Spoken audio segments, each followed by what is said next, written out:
السلام علیکم ورحمۃ اللہ وبرکاتہ۔ یہ جو سفر کا مہینہ چل رہا ہے یہ اسلامی کیلنڈر کا دوسرا مہینہ ہے۔ پہلا مہینہ محرم الحرام ہے کہ جس سے سال کا آغاز ہوتا ہے، اور دوسرا مہینہ صفر المظفر ہے۔ سفر کے ساتھ جو صفت لگی ہے وہ مظفر کی لگی ہے، جس کے معنی ہے کامیابی۔ کہ یہ مہینہ جو ہے وہ کامیابی کا مہینہ ہے، لیکن آج ہماری بدقسمتی اور کم علمی کی وجہ سے لوگ اس کو منحوس مہینہ سمجھتے ہیں کہ سفر کا مہینہ نحوست والا ہے، حالانکہ اس کی کوئی حقیقت نہیں ہے۔ کہ جس کو منحوس سمجھ کر اس مہینے میں خوشی کی چیزوں سے بچتے ہیں کہ اس مہینے میں شادی وغیرہ کرنا، اسی طرح نیا کاروبار کرنا، اسی طرح کوئی بھی خوشی کی چیز ہوتی ہے، خوشی کا کام ہوتا ہے، تو اس سے بچتے ہیں اس وجہ سے کہ اس کو نحوست والا مہینہ سمجھتے ہیں۔ حالانکہ سفر کے مہینے کو منحوس سمجھنا اس کی کوئی حقیقت نہیں ہے۔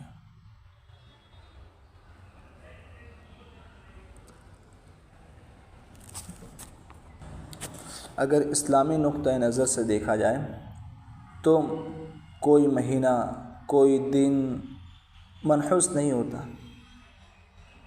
یہ جو نحوست ہوتی ہے وہ کسی دن یا کسی وقت کے اندر نہیں ہوتی، بلکہ انسان کے خود اپنے عمل کی وجہ سے ہوتی ہے۔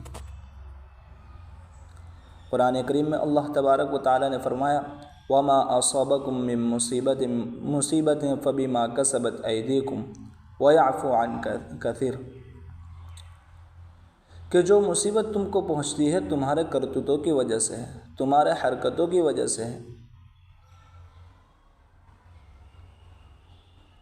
آج ہم اپنے اعمال کی طرف، اپنے حرکتوں کی طرف نظر نہیں کرتے، بلکہ کسی وقت، کسی دن کو منحوس کہہ دیتے ہیں، جو سراپا غلط ہے۔ کہ اس مہینے کے اندر کچھ غلط باتیں ایسی بھی چلی ہوئی ہیں کہ جس کا اسلام سے اور حقیقت سے کوئی تعلق نہیں، کوئی جوڑ نہیں۔ اس مہینے کے شروع کے 13 دن کو منحوس سمجھا جاتا ہے، اور اس کو 13 تیزی کہا جاتا ہے، اور اس کی دلیل یہ دی جاتی ہے کہ سفر کے مہینے میں پیارے حبیب صلی اللہ علیہ وسلم 13 دن بیمار رہے۔ لیکن ان ناواقفوں کو یہ معلوم نہیں کہ پیارے حبیب صلی اللہ علیہ وسلم جو بیمار رہے ہیں وہ سفر کے ابتدائی مہینے تھے، ابتدائی تاریخیں تھیں یا آخر کی تاریخ تھی۔ پیارے حبیب صلی اللہ علیہ وسلم جو بیمار ہوئے ہیں وہ سفر کی آخری تاریخ اور ربیع الاول کی شروع کی تاریخ تھی، جبکہ لوگ سفر کے شروع کے 13 دن کو منحوس سمجھتے ہیں۔ اور دوسرا، پیارے حبیب صلی اللہ علیہ وسلم کے اس مہینے کے اندر بیمار ہونا یہ کوئی نحوست کی علامت نہیں ہے۔ بیماری بھی اللہ تبارک و تعالیٰ کی ایک نعمت ہے۔ حدیث میں آتا ہے کہ انسان کو تکلیف پہنچتی ہے تو تکلیف پہنچنے کی وجہ سے اللہ تبارک و تعالیٰ اس کے گناہ معاف کر دیتا ہے۔ یہاں تک کہ اگر اس کو ایک کانٹا چبھتا ہے تو کانٹا چبھنے کی وجہ سے بھی جو تکلیف ہوتی ہے اللہ تبارک و تعالیٰ اس سے گناہ معاف کر دیتا ہے۔ تو بیماری کی وجہ سے تو اللہ تبارک و تعالیٰ گناہ معاف کر دیتے ہیں، تو یہ تو اللہ کی طرف سے ایک نعمت ہے۔ تو اس کو نحوست کی علامت بتانا اور اس کو منحوس سمجھنا اس کی کوئی حقیقت نہیں ہے۔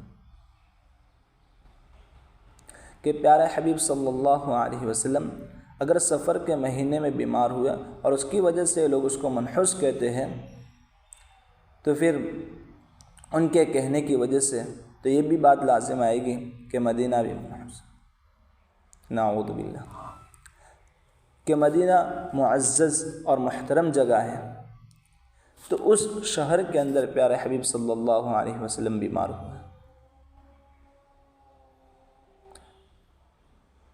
عزیز ساتھیوں، ذرا سوچیں۔ دوسرا، اس مہینے کی نحوست سے بچنے کے لیے زیادہ سے زیادہ قرآن خوانی کروائی جاتی ہے۔ قرآن خوانی کروانا اچھی چیز ہے، لیکن اس کو اس مہینے کے ساتھ خاص کر دینا اور اس کو منحوس سمجھ کر اس کی نحوست سے بچنے کے لیے کرنا، یہ غلط چیز ہے، اس کی کوئی حقیقت نہیں۔ تیسری چیز جو سفر کے مہینے میں چلی ہے، جس کی کوئی حقیقت نہیں، وہ یہ ہے کہ صرف اس مہینے کے اندر جنات وغیرہ سے بچنے کے لیے کچھ عمل کروایا جاتا ہے، جس کی کوئی حقیقت نہیں۔ چوتھی چیز یہ ہے کہ اس مہینے کو منحوس سمجھ کر لوگ لمبے سفر کرنے سے اور اسی طرح دور جانے سے ڈرتے ہیں، حالانکہ اس کی بھی کوئی حقیقت نہیں کہ جس طرح دوسرے مہینوں کے اندر سفر کیا جاتا ہے تو اسی طرح اس مہینے کے اندر بھی سفر کرنے میں کوئی حرج نہیں ہے، لیکن یہ ایک بات چلی ہے کہ جس کی نہ ہم نے کوئی تحقیق کی اور بس جو ذہن میں بیٹھ گئی اس پر چلتے رہے۔ اور ایک چیز یہ ہے کہ اس مہینے کے آخری بدھ کے دن مٹھائی وغیرہ تقسیم کی جاتی ہیں، جس کی کوئی حقیقت نہیں۔